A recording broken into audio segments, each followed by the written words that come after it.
is time. It is time to brew your best beer.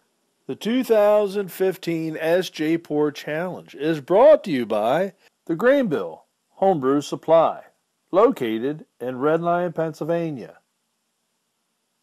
Brewers Exchange, operating in the U.S. and Canada. Finney's Homebrew Emporium, located in Bishopdale, Christchurch, New Zealand. And Omega Yeast, located in Chicago, Illinois.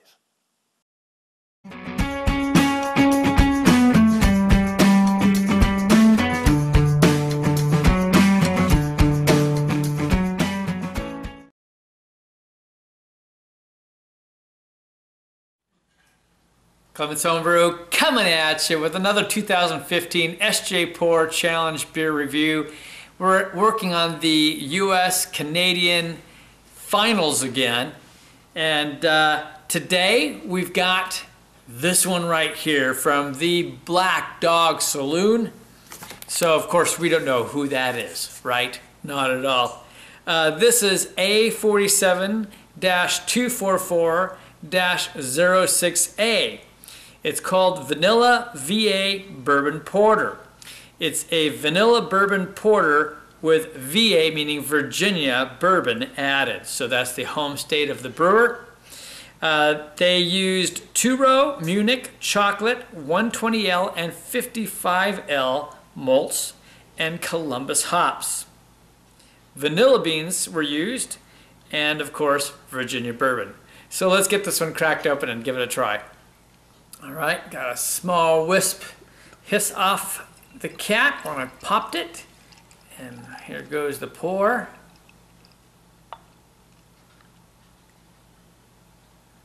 All right, well that's not bad. We've got, you know, anytime that you're adding bourbon in, you expect a lower head, but the brewer did a good job. We actually have a half-finger head on there, and it's just a more or less a khaki color. It'll probably fade would be my guess, but look at this already. It's leaving a little bit of legs and lacing on there, so that's a plus. Absolutely just black and beautiful beer. Let's get the nose on this. Whoa.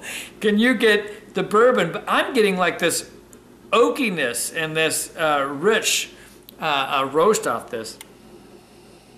Huge oakiness. I don't recall hearing that there were oak used on this, but it sure smells like there was oak on this. I've been trying to warm it. I realized I was probably gonna have to get it out of the bottle to really get it warmed up to the level we need. I'm gonna take a little bit of time and I'll be right back. All right, we'll continue to let it warm. You can see the head's kind of maintained with light swirls.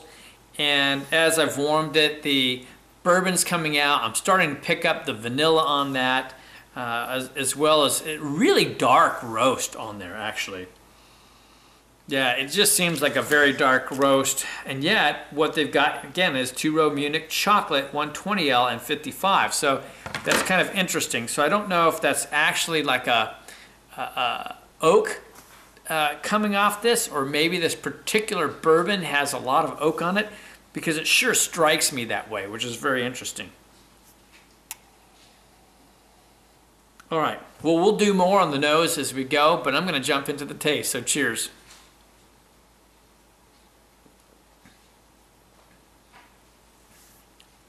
Nice, very nice. It's very smooth and somewhat creamy going down. Now on the backside, I'm picking up more on that chocolate. And you're really getting that these are dark caramel. You got that 120L coming in, the caramel malts. But they've got some 55 in there too, and the Munich to add some different richness along with the two-row. The chocolate, obviously, I'm picking up, I said before. But the bourbon's just playing so nicely with it. It's really well balanced.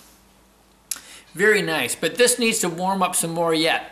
So I'm gonna sip on this and enjoy this for a bit, and I'll be back. In full disclosure, I've had this beer essentially from this brewer in the past, okay? I've been around a long time in this community, so I've had the fortune of getting to try a lot of things.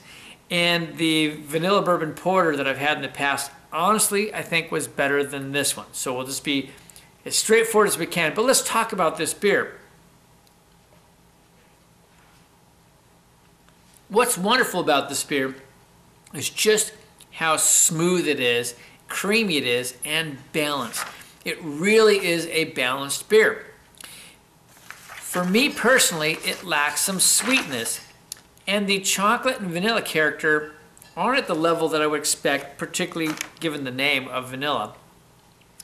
But I've had to consider what's causing that, and that's an interesting thing to me. This is not Kentucky bourbon, this is Virginia bourbon, and I don't know much about that particular bourbon that's used.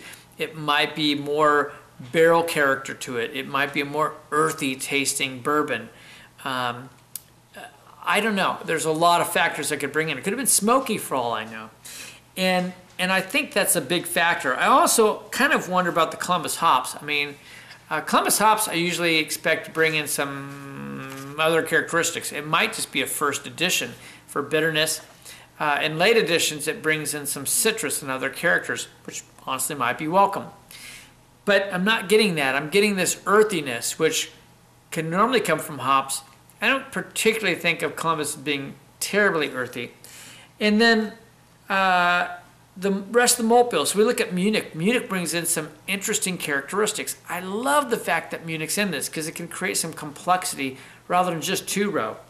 But then you've got 120L, which is a dark caramel, or crystal if you will, and 55L. That's fun, but what's missing in a normal porter is roasted barley. Now, I don't know if that was ever in the original recipe that I've had, but it just brings you to appreciate the characteristics in this, because I think as brewers, these are all things that we're looking at. And I find that's really interesting from an educational perspective, what's been created here. I just wish I fully could appreciate what the particular bourbon is doing to this beer. So anyway, a really fun presentation that was given.